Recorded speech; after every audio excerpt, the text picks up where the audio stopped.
And we are live. Hello. Hello, my lovelies. I am here with my two lovely co-hosts. If you would like to introduce yourselves. Who's going first? You can. Hi, I'm Kimberly from Whimsical Narratives. And I'm excited to be here. I just finished the book with 15 minutes to spare, and I loved it. So good. Thank you. And then we have... Hi, I'm Paige from the channel Pages of Paige, and this is my first time co-hosting SeasonAthon, and so happy to be able to be part of it. And yeah, I finished the Obsidian Tower yesterday morning. And of course, our very, very special guest and author of our group book, The Obsidian Tower. Uh-oh, I need a copy too.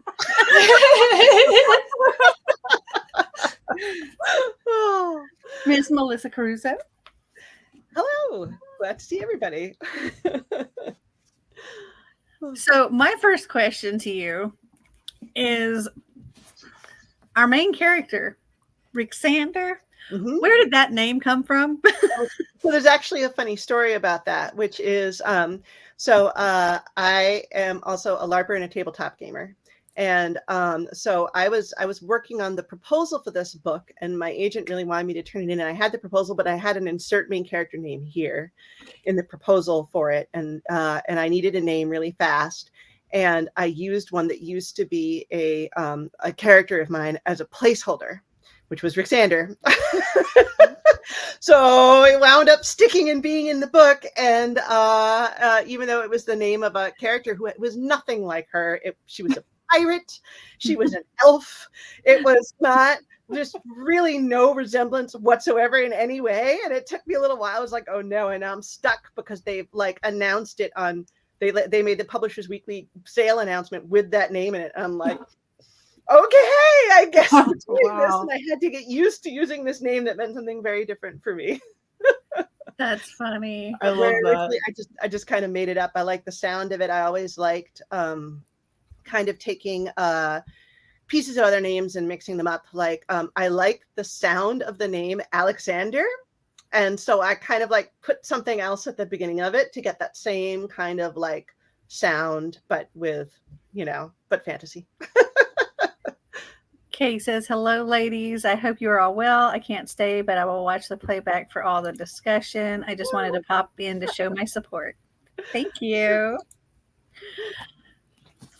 So before the live actually started, and I think it was actually before either of you joined, I was talking to Melissa about how this book never really got the attention I felt like it deserved, because it's an excellent book, and like it's so well written, and you just want to immediately dive into the next one, which I have as well. Which I also have the next one after that as well, an audiobook.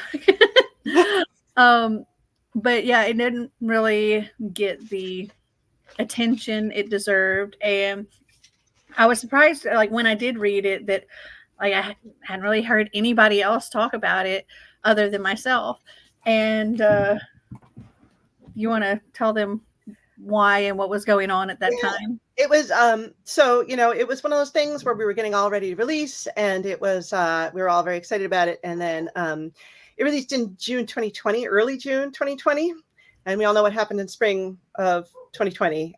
So the pandemic hit, the bookstores were closed, and during the week it released. So that was a big, it was a very hard time to be either a debut or launching a new series in particular, because while people were still reading, they didn't have the ability to go to a bookstore and pick something up off a shelf. And people were just kind of going to their comfort reads that they already knew. Mm-hmm. And the other thing was that it was, it launched at the absolute height of the Black Lives Matter protests, which was kind of just a very moment of deep gravitas for, and my publisher was like, we can't be plugging this and doing promo during this week. That would be real. I was like, oh yeah, no, that would be in such poor taste. So it just kind of like did not get really promoted or advertised. And I think that was the right call, but it meant that a lot of people never even heard of it or knew it existed. And by the time the bookstores opened again and people were doing advertising and promo again, the moment had kind of passed and new books were out. And, my publisher really did their best. Orbit was great, but there was only so much they could do in that situation because, people get psyched up during release time, and it was just not a time. And I think a lot of books that released in spring of 2020 had a rough time. Yeah, I was, it's funny. So I had like a ridiculously massive library of books in my house, and I approve. I am not really one to read one of the brand new books that I've acquired. Usually I buy it, I put it on my shelf, I admire it for a few years, and then I'm like, oh yeah, I have this book. But this is actually one of them that I got, and I want to say I read that same month that it came out, and I was like, this is fantastic. And yeah, I was like, I got the next one. I pre-ordered the next one as soon as it was available. And so I have that paperback in my room as well. And then just the other day I saw they were just having a sale on Audible, and I was like, I got to get it. So I actually got all 3 books on Audible. Yeah, these are definitely getting added to my wish list for Christmas this year for sure. I need the sequels. 100%. But I want to mention, I'd like to know more about your pacing choices, because I don't know if I realized like it felt like every like 100 pages or so, or like a quarter of the way, a halfway point, something crazy would happen. So what made your pacing decisions, and what was important to you for that? Heck, also at the very beginning, something crazy happens. I mean, it's just like, right off the bat. Yeah, it was interesting because it was a difficult book to pace, and I actually rewrote the beginning so many times trying to get that pacing issue right, and I rewrote other drafts. It went through more drafts than any other book I've written, because I knew that I had these really huge turning points that were very much, okay, this is a completely different story after this turning point, and I had a few of them. So figuring out where they needed to fall was really tricky. Like originally I had, there is a big event right at the beginning that kind of changes everything. And originally I had, and Rick meets this magical troubleshooting squad called the Rookery, who are central to the whole series. And in the original drafts, I had the horrible thing happened that kicks off the book. She meets them, and then I had her go off to their headquarters and sort of like join them. And there was this interlude that had nothing to do with anything, and it dropped the dramatic tension because I was like, oh, I have to establish these characters and what their group is. And it took me forever to figure out, like, no, that is the worst thing I could do. I need to stay where the crisis is happening. I can't have them go off to this other place and be like, goodbye, crisis. We'll come back later. It didn't make any sense. So I had to kind of like figure some of that out by trial and error. Things that you feel like, oh, that's really obvious. But when you're writing it, it's not obvious. And then another technique that I use then that I use a lot in writing, because I like to have these big turning points in my books in general. I kind of just made a little list of them, and I was like, okay, no, really stepping back during revisions, what percent of the book in do I want this turning point to be? What percent in do I want this to be, in terms of just how that pacing is going to feel for the reader?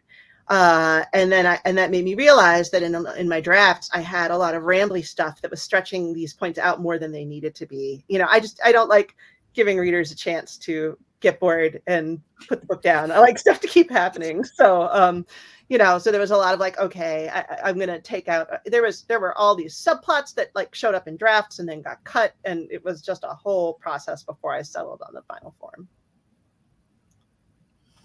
My ADHD really appreciates it. It's just like, oh yeah, okay, let's keep going. Cool, okay. Yeah. I mean, I was not bored in the slightest. Okay. At all. Yeah. I appreciate that. It's like, Dog. Good morning, sir. Right from the very beginning, it's just like, whew, it takes off, and you don't have like this. I mean, some world building's okay. Hold on. Oh, sorry, Bella. Oh, no. The Chihuahua was in the doorway.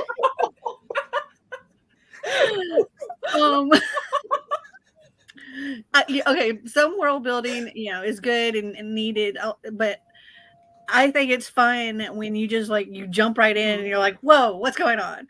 And because it's supposed to be kind of like a chaotic thing happening at the moment, and it's just Yeah. like, and then you get kind of the world building as you go. And I have definitely read other books that the world building is so very, very hard to get through. And oh, you're all three dogs are in here now. We've been joined. Yeah, there's other books that I've read that are literally 200 Mhm. pages of world building, and I'm just like, I want to throw this book across the room. Yeah. I much prefer the on-the-go world building Yes, to a definitely. big drop at the beginning. I mean, like, there are times when, like, okay, you know, if you want to have like a more Tolkienish sort of immersive, we're going to talk for, you know, 40 pages. Like, I feel like for people to pull that off, they really need to be able to do it very beautifully, you know, so that you're like, I don't care what you're saying. I just love listening to you. I'm going to let this wash over me. This world building is cool and interesting, but you're just, I don't know that's not my particular, that's not my vibe. That's not how I write. I want to be like, okay, here we go. Big giant twist. Okay, someone's murdered, you know, fight, things exploded. Oh my God, you just found out this person is your, you know, whatever secret love child. I don't know.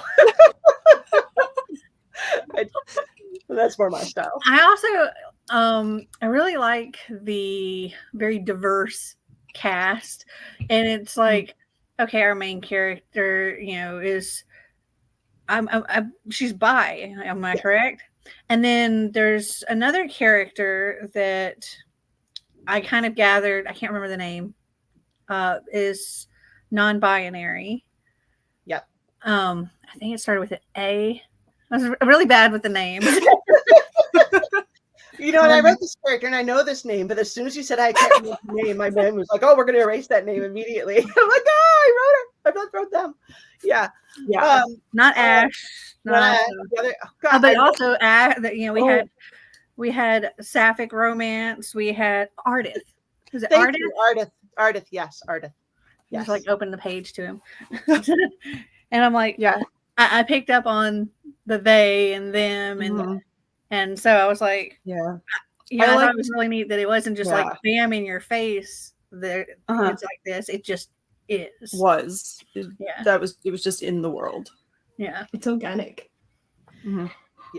Well, you know, I have I kind of tend to write casts that reflect the world around me, and I'm surrounded by I have a lot of friends who are on, including, you know, I'm personally both bi and ace, and a lot of my friends are on all kinds of stripes of flag, and so, you know, and so for me that's what the world is like, you know, so that's how I tend to write my casts. Can I ask for you to describe Whisper? Yes. What does Whisper look like? I love Whisper so much. Whisper is he is a well, he's allegedly a cat, fox, weasel, chimera kind of looking thing. So I pictured him in very early drafts. He was just a cat. But then you know, I made him a cat, fox, weasel kind of thing, and he's just very like kind of like, he's all jet black, and he's very sort of like snarky and fed up with your human bullshit. And he just disapproves of everything, and you know, I love him. And I don't know, I always picture him as just moving in this very sort of slinky, shadowy kind of way too, and I adore him. I love it. So I wrote a little note and stuck it in here, and I said, why does my brain interpret Whisper as the Cheshire Cat? That's exactly what I was saying. I feel like there's this wonderful lineage of fantasy cats and various cat adjacent creatures that is just like, and they're always good. Like, you know, there are just so many really good ones. And I feel like the Cheshire Cat that's a really good point. I kind of wonder if that's where a lot of that flows from, in the back of our brains somewhere. You know, the ultimate like cat who keeps appearing and saying non-helpful things that actually are exactly the information you need, but in like a way that is not actually useful. Yeah, or you know, like when Whisper goes under the table or whatever and kind of goes into the shadow, and they're like, yeah, if I looked under that table, there would be no Whisper there. It's like, I can't tell at what point Whisper disappeared, but Whisper's not there anymore. Right. Yeah. And it made me think of like when the Cheshire Cat would just unravel or Yeah. just kind of fade That's away. the same visuals I had. Yeah. I feel like, if you have cats, they kind of do that though. Oh yeah. So maybe we're just writing them like they are. Except a little more demonic. Yeah. I mean, they are, so cats are a little demonic on their own. It's like, dogs have owners and cats have slaves. Yeah. Cats have servants. It's 100%. Yeah. They own us. They own us. There was no owners there. They really do. That's why they just appear and then they are yours. That's how we acquired most of our cats. That or Oh, they were birthed. that's great. How many cats do you have? 3 now. We have 3 cats and 3 dogs. Nice. I'm unfortunately allergic to cats, but we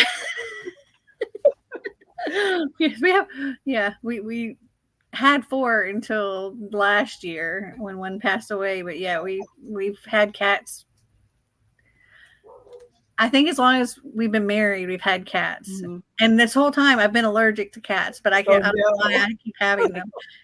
Even my allergist was like, you should stop getting That's cats. what the allergy medicine's for. Right. He's like, you should. I'm not telling you to get rid of the ones you got, but maybe don't get any more. And I have since gotten more, so I don't listen. Well, cats are good. Oh. Okay, so Kimberly or Paige, do either of you have any questions? I want to know more about the magic system personally and where that kind of came from and those ideas. The magic system's really cool in this. So, I mean, there's a few different kinds of magic in the book. The one that this series is that Rix is most closely associated with is the Vivimancy, which is a power over living things. And that and having and everybody sort of has their own particular living thing that they tend to be most closely associated with and will be best with, and that's and you have the they have witch lords who rule over the domains where Rix is, who kind of almost embody the domain. They have a particular blood link with it, and so they have they can really control every single living thing in their domain except people, because you can't control your own kind. So, and they, and they're supposed to use it to be benevolent, but of course some of them really super don't actually, because it depends on which person, and you have this incredibly powerful sort of like big personality. So that was really fun to write. That started out that particular aspect of the magic system, and we have other types of magic too. The Vivimancy started out, and particularly the Witch Lords, as these big, sort of almost demigod-like, vaguely fae flavored characters with big personalities that ruled over these domains. In my first series, the series Villain is a Witch Lord, and they started out, I was originally like, oh yeah, they're just kind of these like creepy, evil, spooky nature people over in the evil, spooky nature country. And then I wrote the second book and wound up with of that series, and wound up with a accidental love triangle that I didn't mean to be a love triangle. And there was one of the love interests in the love triangle was a witch lord. And then I was like, actually, they're kind of cool. And then, and then for my second trilogy, my publisher wanted to be the same world. And I was like, ooh, I really want to go more into the witch lords and what it's like to actually grow up there in spooky evil tree country. And, and what that's like if you think this is perfectly normal, and we should have rooms that are decorated with bones and, trees that are alive and will attack people who come in. That's great. They're defending us. I like it when the evil trees attract people who come to my domain, and make it feel comforting and home-like instead, which is why, Rix lives in this weird changing magical castle that is it has kind of haunted mansion vibes to a certain degree, but for her that's home. This is great. This is the most home-like place imaginable. So that was really, it was just really what was exciting about that book for me, is that I got to do that world building from a completely different angle. So that was really neat. And then another major type of magic that comes up a lot is the artificing. And there's 4 total ones: alchemy, and that one is that's more just like making potions and stuff. And warlocks, right? Yes, warlocks, who are really big in the first series, and they have like either storm or fire powers. And the artifice is like, it's kind of wirework jewelry if it was a circuit board, except magic. It was sort of my original concept. I have a friend who does really amazing wirework jewelry, and it was sort of the aesthetics of their wirework jewelry, which I can't say tonight, that made me think, oh, but what if every time there was a little twist or a little bead or something that was like a branching command, you know what I mean? And that it was like a logic board that was built out of these beautiful twists of wire and little decorative beads and stuff, so that it was almost like a computer program, except with magic, except jewelry. I like it. Yeah. I don't know if that answered your question. I was just kind of if you have any other questions. Oh. Yeah. Like that I thought that was really interesting, the wire one. Yeah. That one was really fun to come up with. It's just because it's always fun when you can have magic that has aesthetics. Instead of just, I enjoy a good explosion, as you can tell. I definitely love the world building of the castle. That was really cool. And the bone section of it, I kind of started picturing the bone church that's in Prague. I haven't been there personally, but like that just kind of made me think of that when I read that. Yeah. I know, like, it's like, oh, this is a weird fantasy thing, but people have done that in numerous places. Yeah, actually. yeah. We went to an ossuary in Rome, I think it was, where it was all out of bone, and then we did the one in Paris, right? The Paris as well. And well, Xander did that when he filmed it. I couldn't because I had the dog, but they won't let a dog in there. Even if it is a service animal, it can't go in there. Oh. The only service animal dogs that can go in there are for the blind, which they can't. Right. They can't touch the bones. They can't see the bones. I don't know if I'd want to go into catacombs if I couldn't see it. I get why they don't let the dogs in there, though, because it's a room full of bones. My dog is like, oh, it's your toy. I totally understand the no dogs, because that would be hard for any dog to resist. Yeah. When you were talking about the trees attacking, my brain went to the trees in The Wizard of Oz. Oh, right. The ones that grabbed Dorothy and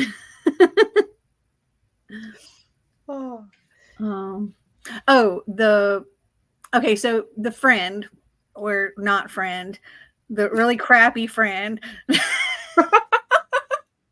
It's like, I'm your friend, but I'm gonna stab you in the back. And then, oh, you tricked me? How dare you? But I'm still gonna stab you in the back a few more times. Right. Yeah. He was awful. Worst. Yeah. I feel like it's nice to always have at least one character who you really want to punch in the face, because then it's satisfying when eventually they get their narrative face punching and you feel like you've participated in that. Yeah, I'm curious to see what happens to him in the next book. Like, obviously, I can't give spoilers. Yeah, no spoilers. But it's kind of, I'm curious to see what his role is going to end up being. Like, is he going to like break out of the situation that he's in? It's so hard to talk about this book without spoilers. Like, you have all my sympathy, because I like, every time people are like, summarize the book, and I'm like, so 2 chapters in, a thing happens that I can't talk about.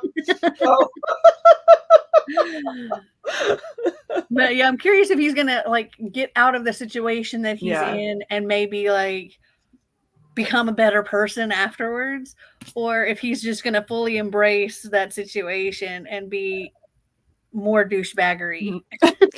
Yeah, that. I feel like that was the same with a few of the characters. You kind of like thought they were all gonna go one way or the other, and it was completely opposite of what it was. Yay!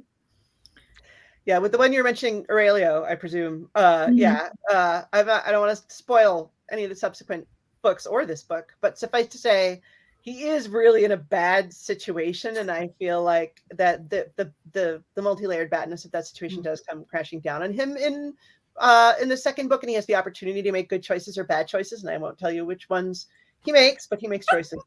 He And makes then- choices. He makes Okay. I love the grandmother, regardless of which situation she's in. Mhm. I still like her. Like, without saying the situation that she's in. so hard to talk about this book. I mentioned the big twists that I like to have that change everything.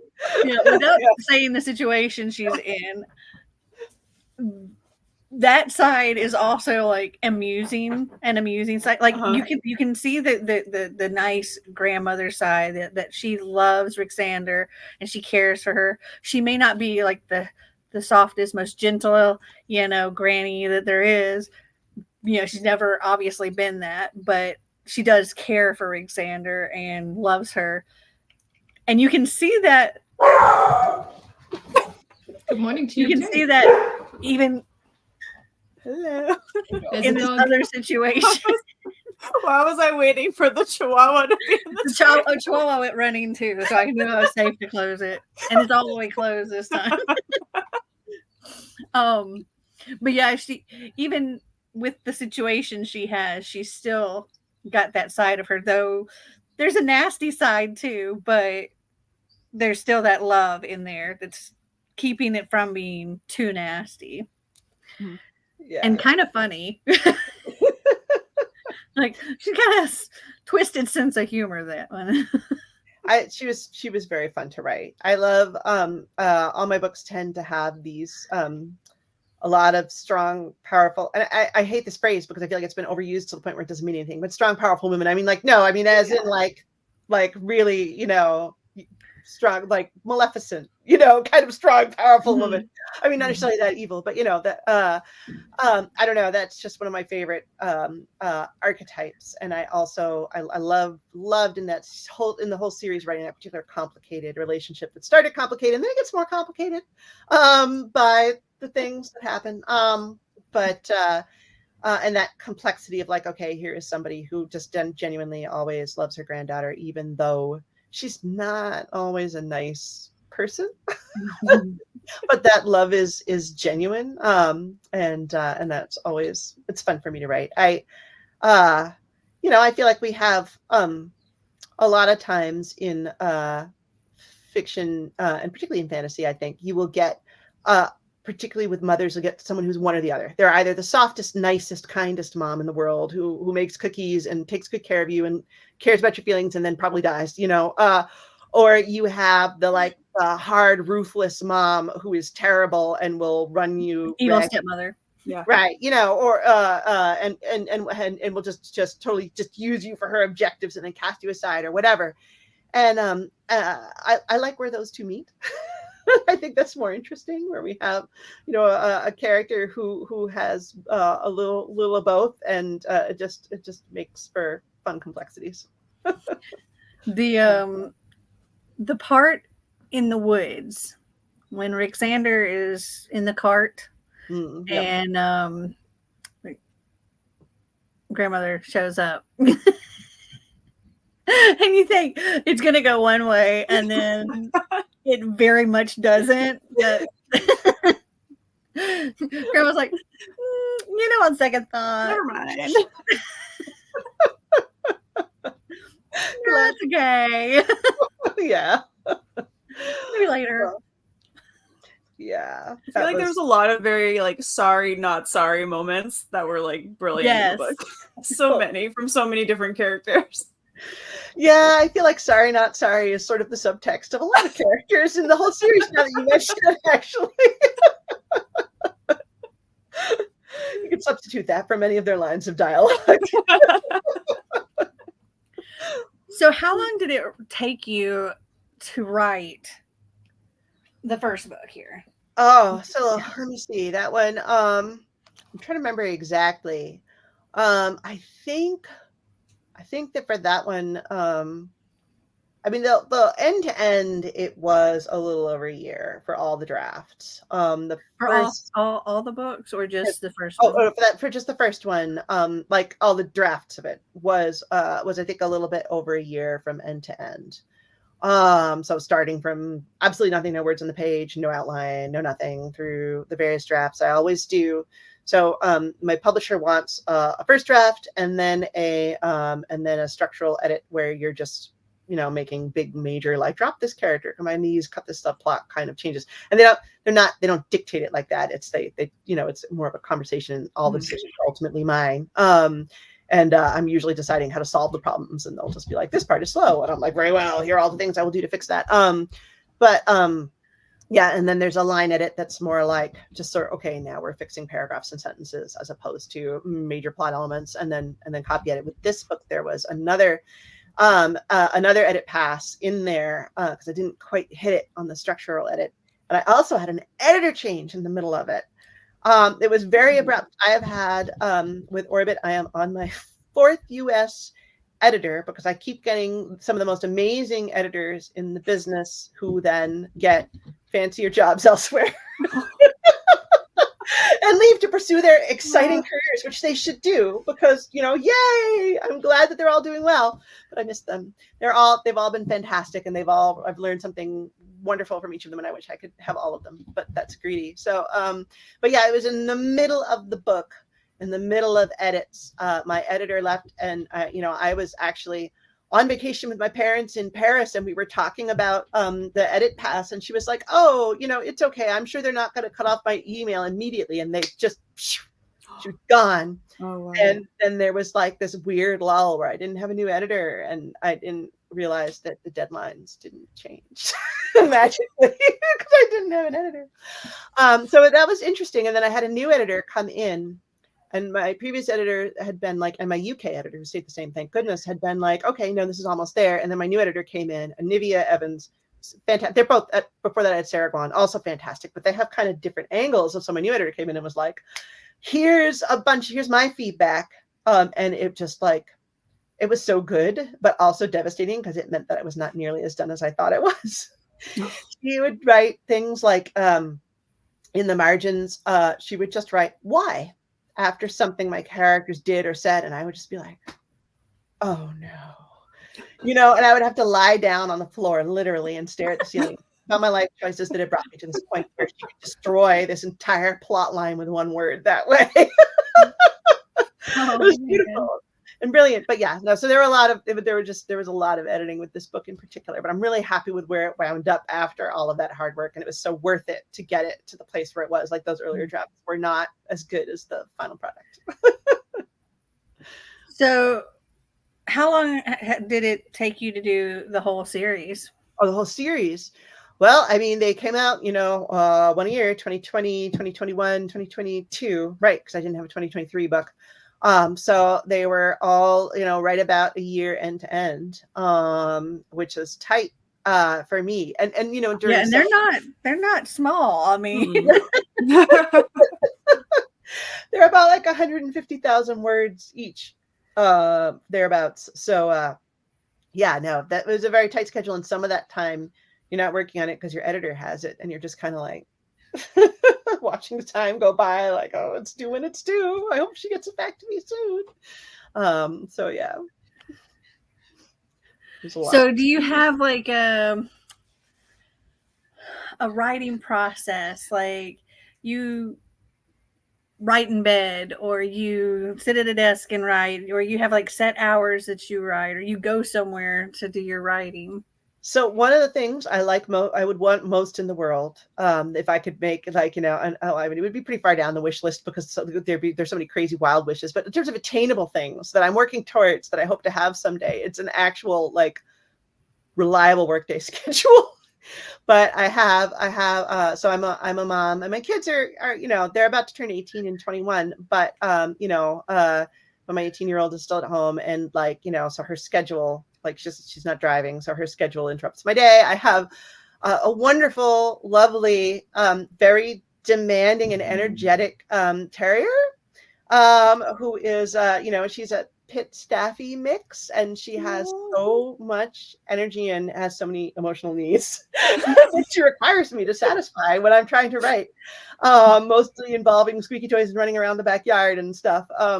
So, and I run the household, and that's, it's a lot. And so I'm always fighting for segments of time large enough to write in. That said, I either just, I don't have an office. It'd be nice if I had an office where I could close the door, but I don't. So I'm usually writing just either in my living room, or I have my summer office out on my deck, which is nice because the dog can sniff around the yard and feel like I'm with her when I'm actually working. And like squirrels will be dropping like acorns on me while I'll be writing, and something will go smack onto my keyboard. I'm like, what's going on? So that's nice. I really like that in the good weather, but I live in Massachusetts, so that's not all year round. So I try to get as much quiet as I can. I'm terrible. I'm not one of these people who could work in a cafe. I'm not one of these people who can do a 20-minute sprint and in a little window of time that I have and be productive. I need my brain is a delicate flower about this, and I really wish it weren't, but it is, and it needs to kind of ease in, and everything needs to be quiet, and that's very hard to attain in a household where you've got people and dogs and cats running around, interrupting you every 5 minutes. As I know you can identify with. Apparently. Yeah. Also, my 18-year-old doesn't drive yet either, so I feel you on that front too. I feel like the pandemic just really messed up everybody's license getting trajectory, because it just sort of put this big hole when nobody was going to driver's ed or anything in the middle of a key portion of their careers. I had to open the door back up because the Chihuahua was like, let me back in. She's right here. So yeah, it's very much sort of cobbled together little pieces of time, and a lot of tea, very, very much a lot of tea. And oh my goodness, hello. Oh, the This face. is Bella. Oh, Hello. She knows she's being admired. Hi. Look at me. Look at me, I'm so pretty.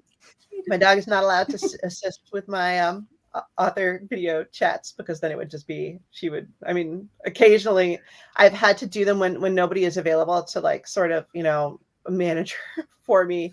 And I've done them outside and just been feeding her treats continuously, like an Instagram live stream thing. And I gave her an entire bag of treats. I was like, she's going to be so sick.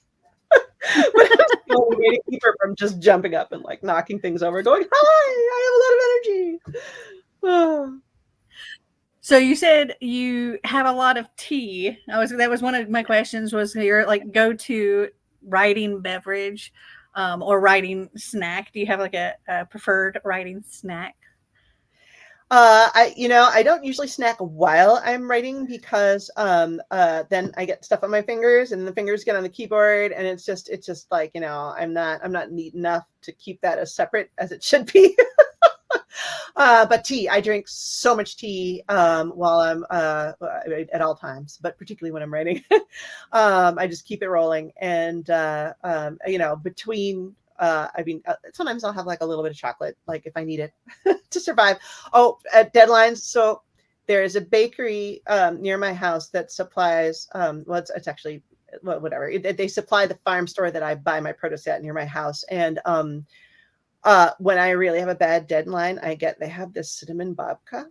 It's incredible. It's one of the best things I've ever had in my life. It must be drenched in honey or something. And it's just this most amazing cinnamon babka. And when I have a really hard deadline, I will buy one, because they're a little expensive, and they're very I have no restraint with this babka. I will eat too much of it every time. I can't get it all the time, but it's a special treat when I really have a hard deadline, and I call it my emotional support babka.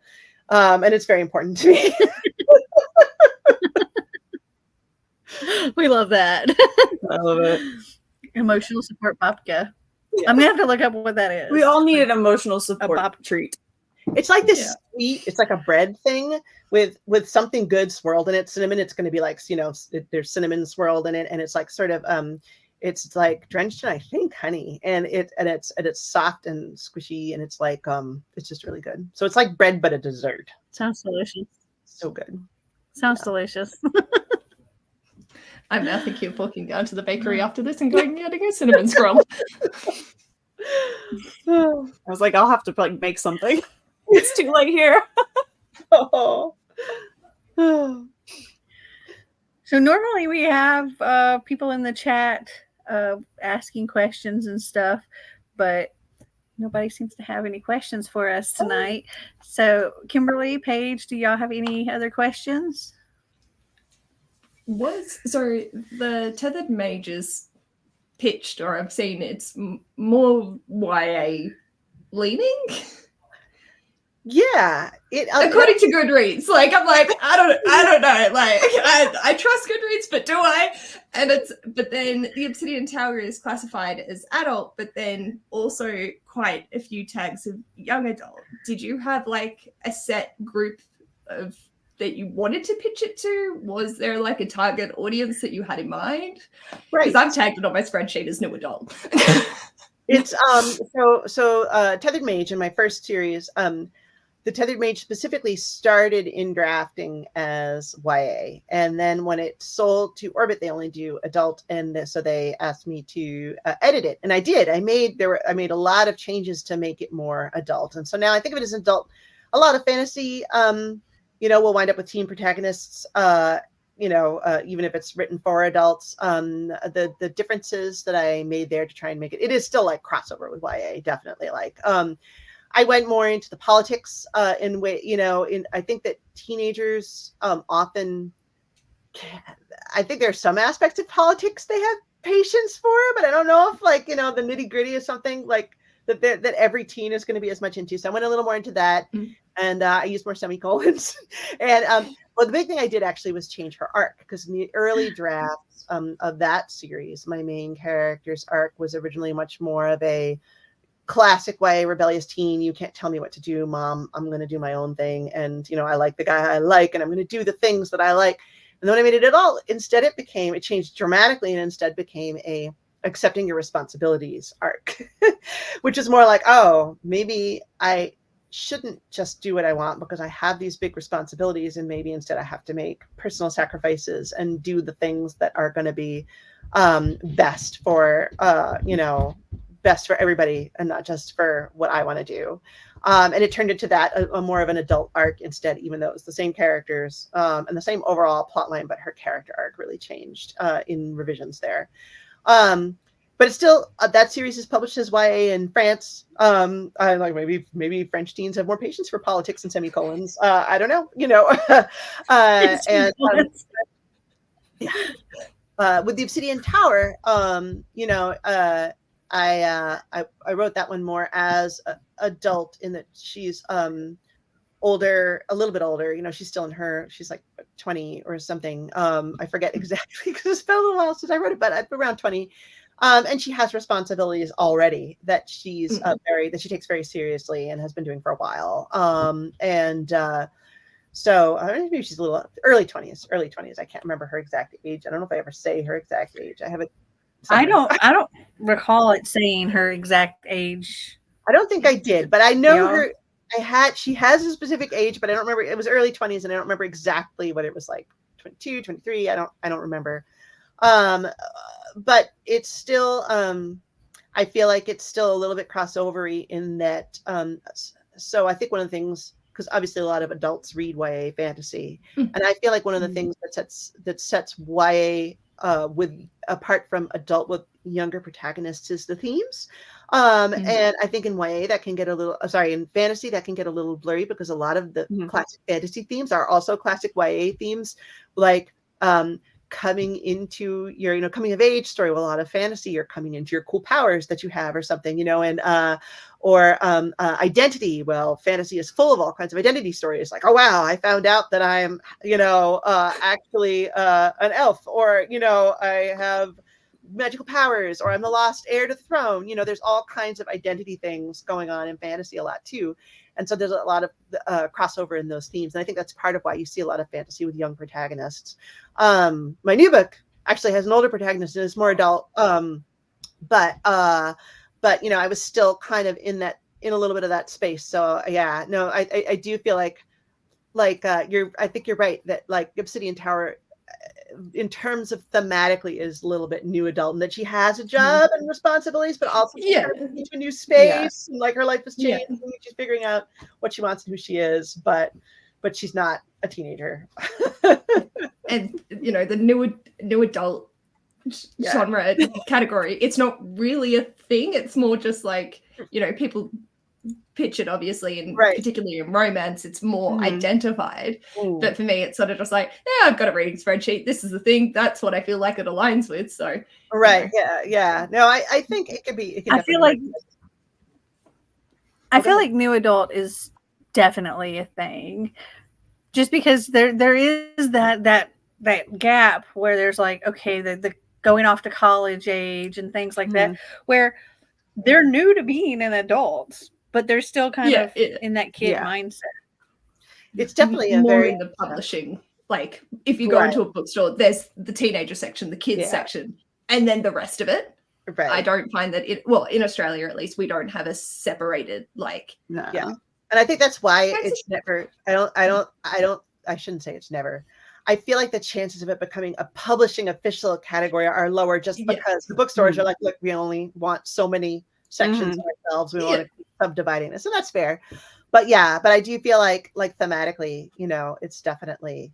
And I can see where it would be coming up more in romance, and that is like, it's a very different stage in your life in our current time and world, but in a fantasy world, some of those, you know, it's going to be a little harder to figure out. Yeah, because like, okay, well, if you're done with your being apprenticed to a cobbler at age 16 and you're like kind of opening your own business, what is that? Like, how do you categorize that? You're saving the world, you know, at age 17. Okay, but did you go to college first? I don't know.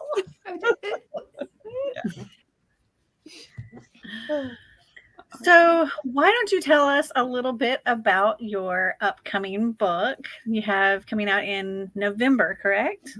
Yes, in November, The Last Hour Between Worlds. I'm really excited about it. So my first two series were all in one world. This one, it's in a totally new world.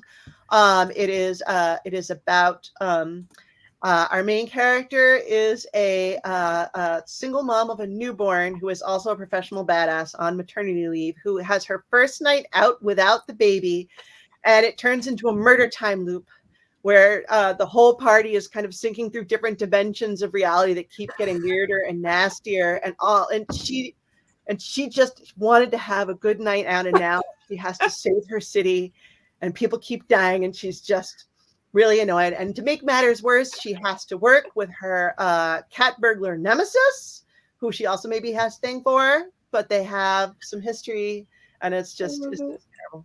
I love it. Sounds great. Like an amazing. I'm here for it. The chaos. I actually already pre-ordered it the other day. I'm very excited about it. I feel like I really pushed myself in new directions, and you know, tried to really challenge myself. And I feel like it was a lot of work, and it was very hard sometimes, you know, to get where I wanted to be with it. But I feel like I got there, and I'm just very, very excited about this book. I'm excited to share it with everybody. Time loops are very hard to write. If you ever like, I should write a time loop, I think you should sit down and think about whether you really want to write a time loop. Think about your life choices. It's funny that I actually just recently read a time loop book, which was really funny to read. It was How to Become the Dark Lord and Die Trying. Right, that one. I've heard good things. It's hilarious. I definitely recommend it. But I can see how it would be like, how do you get out of a time loop? It's hard, and there's a lot of it. You get pacing issues. It's very hard to overcome, because if you're repeating things, well, how do you keep that fresh? You know, and it could be pretty challenging. But yeah, no, I just literally got that book for my daughter for her birthday, so I'm glad to hear you say it's funny. Hopefully it's funny. She's time loop. And there's a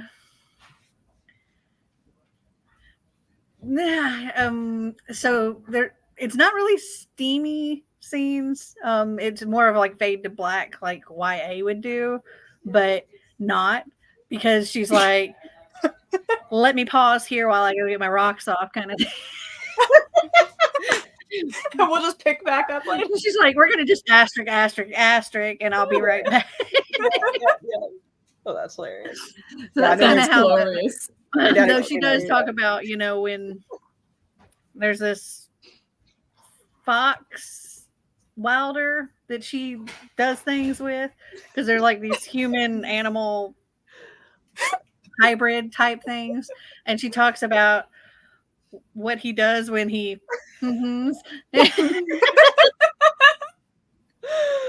or when she was doing her thing and she goes to grab, like, hold up onto his ears, but his ears aren't in the place that and she's like, it's just blank, and she's like, that's weird. And then you have me reading the third Ice Planet Barbarian last night, where she grabs onto his tail. Oh, also, the main character in that book is also bi. Oh, nice. They're not necessarily human. There's a fox wilder, and then there's a female ogre that she Right. loves her big, monstrous green bosoms. Yep.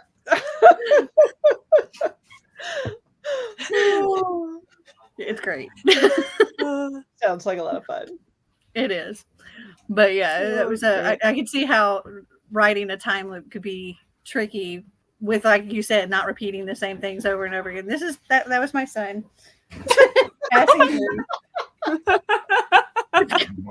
Child.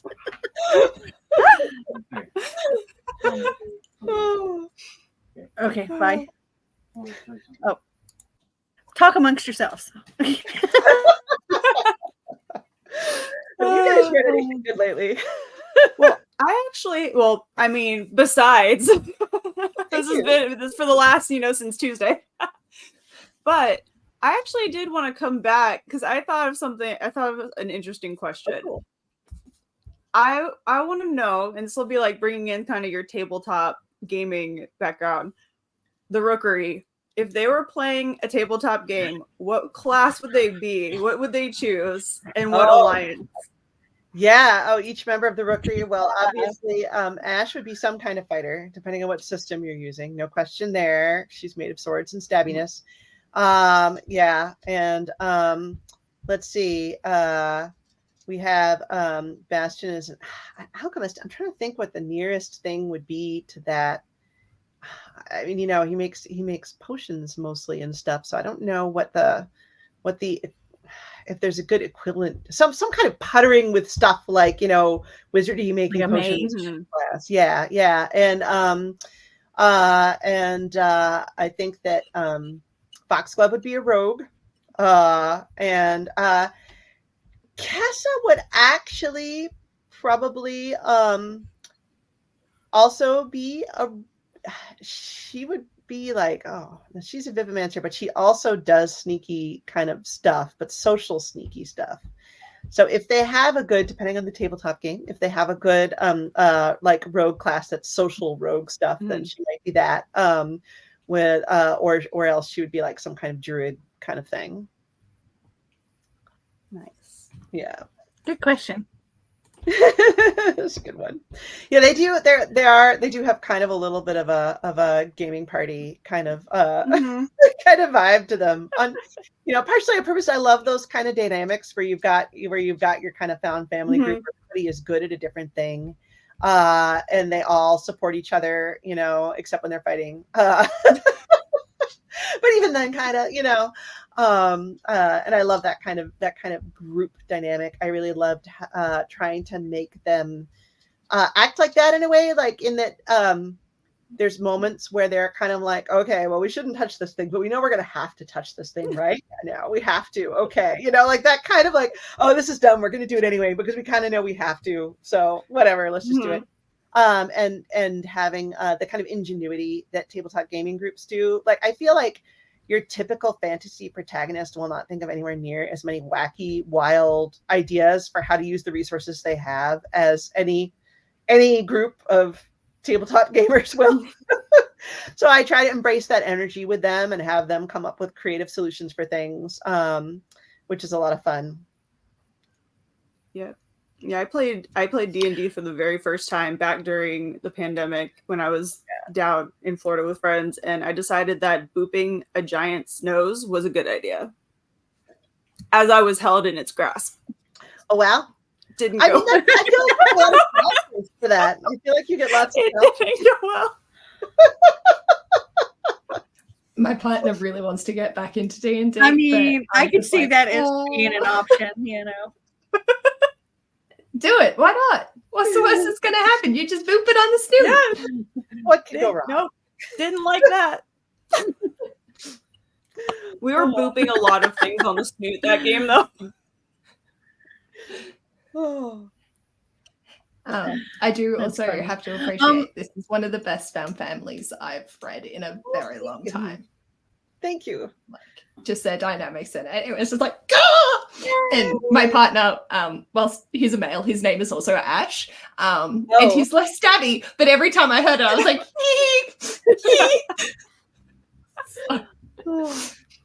I love Ash. She's I have a lot of favorites in this book. Like you're gonna keep bringing up characters like, oh, they're one of my favorites. that one, yeah. Yeah, you do find out what her rules are, all of them in book 2. I like rules and seeing how much I can bend them before they break. I actually came up with 2 more questions. Oh, cool. One is, so the character Odin, just the name alone made me think, you know, is it any kind of Norse mythology inspired in this book? No it was no reference. It was one of those things where on the page it didn't occur to me that would be pronounced exactly like Odin by most people. I was like, oh, whoops, oh well. That was what was the pronunciation? Yeah, what was the pronunciation? So like you were thinking? In my head there was a little bit more like I mean, I don't know. Like, so when I write names, I don't always think how they're pronounced. Like, I think how they look visually. I'm like, oh, that looks nice. Sometimes. Other ones, I really have a clear sense of how they're pronounced. And I went to pronounce for the audiobook person, and I was like, yep. No, that just sounds like Odin, doesn't it? There's no way to do it. Like, a little bit more like Odin or something, but like. Okay. Odin. Yeah. Odin! But kind of. That's what he was thinking the entire time. Odin. Because I listened to the other question is, and I don't know if this was ever like fully told in this book, or if it's something that's going to be revealed in another one. If it is, you could just say can't tell you, or if I just missed it in this one. Just pull a whisper and just be really Whispers promise. Whispers promise. Mm-hmm. You So find is out that about something that's too. okay. Find out later. Okay. It's kind of a big deal, actually. Okay. I was like, I wasn't sure if that was something I somehow missed exactly what it was, or if that's something that's coming. You don't know. So I made I keep doing this to myself, as you can tell, where I will have really cool twists that I want to talk about that I can't because they're surprises and happen later on in the book or the series. And that's like there's yes, Whispered Promise is important. And you will find out in book 2. It was very fun to write this series because I wrote the Obsidian Tower in particular to read very differently once you know things you find out. At the end of the first book, like you get to the end, and you go, okay, and you can read and it's a little different, but also there's some things you find out in book 2 that will again make it read very differently. And Whispered Promise may be one of those things. Did you have an idea? See, I love when books do that. Sorry, Paige, what? Oh, did you have an idea of the whole series arc before? I did, mostly. So, okay, the way I tend to write is I know it's like the farther away things are, the more out of focus they are. Yeah. You know, and there's some things I deliberately don't decide in advance because I feel like sometimes if you know, like, okay, if you know every character that's going to die and you know every twist, you will accidentally telegraph that as the writer, even if you don't want to. So there are certain things that like with this, I don't want to give anything away here. Let me think. So there were a bunch of major twists I absolutely knew from the start with this book, and that informed my writing so that I could add these layers that would come forth in future readings once and you can go back and be like, oh, it was there all along, which makes me very happy as a reader and also as a writer. But in terms of how the story resolves once you have learned all of the things and all the plot twists have happened, there were some hard choices about how happy the ending was going to be and who was going to be off the hook and how much with different bad situations that they were in, that I deliberately didn't want to make too much in advance because I just didn't want to be, sometimes you read a book and you're like, oh, this guy's going to die, like you can just tell this character's going to die from page one. That's what they're here for. Like, oh, he was so nice. He had a girlfriend at home. He liked to arrange flowers and had a beautiful singing voice, but no continuing plot threads whatsoever. And a nice girlfriend he was going to marry. Like, oh, dude, I'm so sorry. I didn't want to do that. So there's some things I don't decide until I have to. And then I can be like, okay, now I have to make my hard choices, but what's going to happen? And not just character deaths, but like how things are going to turn out. And there were some things I didn't decide till the end, which sort of set me up with book 3 to be like, oh, I put myself in the hot seat here. I have to make these decisions. I have to resolve all my plot threads. And I'm really happy with how book 3 came out, but I did not make it easy for myself. Yeah, going off of that, I was going to say, was there anything that you thought you were going to do that ended up being changing it completely? That I changed my mind about partway through. Yeah. Oh God. So what was with this book? Which one? There were definitely some things. I'm trying to think with this book if there were any really big ones. I've had some with other books that were huge. Let's see. With this one I had to do so much planning to make it work that I think there weren't as many things that really surprised me with this particular book. Later in the series, there were some things that I changed that surprised me. This one, I think most of the major twists I had figured out. So, yeah, no. I'm trying to think. No, nothing is really leaping to mind with this one because I just had to do so much work early on to figure out what I was doing. So going back to where you were talking about how when you get to the end of this book, if you go and reread it, you'll be like, oh, okay, knowing things go ahead of time. And that you do that when you read the second book, you'd reread this one differently. I love when a book does that because I enjoy rereading books, especially books like that. And you get to see other parts that you wouldn't have noticed the first time around, but now that you've read the next book or the whole series, you can see all of these little things and it's like, oh my gosh, I didn't realize this. And I think those are a lot of fun to read. Yeah, thank you. Yeah, no, I always love that as a reader. And sort of my goal as a writer is to write a book that I would really love as a reader, and then just hope that my dog's at the door. Can you hear that? I'm surprised I haven't heard mine yet. Do you want to meet my dog? Hey, yes. Hold on, I'll let her in. See if she wants to say hello. Yeah, I'm surprised I haven't heard mine too yet. I only have Ash. He doesn't really count. I don't have any pets. Okay. It's just him and my mother here at the moment. Ash is your pet. Come here, Ash. Yeah. Oh, hello, gorgeous. Hello. She's like, why are you holding me? Oh. Her back out the door. Oh my god. Like we automatically all go baby talk. Like, oh, you just it's an immediate reaction. Your dog we kind of really have to reminds say me of the Santa. Target dog. Oh yeah, no, we hear Target dog a lot. We hear the Petey from the Little Rascals. Depends on your generation, which one people. Yeah, no, she's very photogenic. If she were better behaved, she could have an acting career. Let me see if I can get my other two to come here and not be too crazy. Hi, Hey, guys. so much. I was like, I don't know if mine. I'll go check my door. and This see. is Leo. Yay! All right, let me turn this way. All right, come here. Oh gosh, come here. A little closer. There we go. This is Oh. Einstein. Hello, beautiful. I got Hi, none. Einstein. Puppy. Come here, Snicker. Oh no, this is Einstein Oh. again. Hi, Einstein. You asked, Mom. Here I am. Oh. Snicker. Very cute. Snickerdoodle. Come here. Oh, Snicker. Einstein's like, right. I'm here. there. I'm right here. Oh, baby. Oh. No, mine are downstairs. I got mine Aw. outside the door. No. Oh. Were you the eye culprit? Oh, I've got a cat here too. This is Star. Were you the culprit? Beautiful. Oh, it's so many. Einstein's barking at him. It is. Calm down. All right, get out of my seat. All right, now they're gonna wrestle.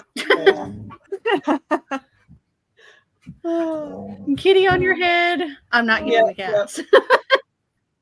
That's Star. I'd have to hunt them down. She likes to bite me during video streams, because she's a little mean, very, very, very friendly. But sometimes I don't pay enough attention to her when I'm talking to people on video calls, so I have to be bitten. One of my cats does that too. She's just like, I'll just hold on to your hand or whatever until you do what I want. Yeah. And then I have one that will just scream at you Oh, until no. you do what she wants. She's so loud. And then we've got the old man who just he walks around if he can't find anybody, he goes, hello, hello. And I'm like, I'm in here too. Oh, And he's like, okay, I'm not alone. It's pretty awesome. That's cute. And we'll show and tell. That's amazing. Oh. I love the pets. Oh, that's Well, thank too you funny. so much, Melissa, for taking the time to chat with us tonight. And Thank you. It's been a real pleasure. we all loved your book, Bella Aw, included. Thank you very much. Yay.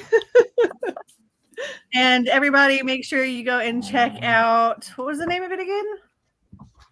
Which The one? Last Hour Between The Worlds. Last Hour There we Between go. Worlds, coming in November. Yes. Go check it out, pre-order it, and get stuck in that time loop with other dimensions. Thank you again. And for all of those that are participating in this readathon, I hope you enjoyed the book as well. And I hope you enjoyed this live chat. And make sure you join Kimberly, Paige, and I next Saturday for our After Hours live show where we just talk about anything and everything and just hang out. And that's it for now. So give us a big thumbs up. Click that subscribe button. Go check out Kimberly and Paige's channel and subscribe to them. And until next time, remember to always be completely you. Bye. Bye.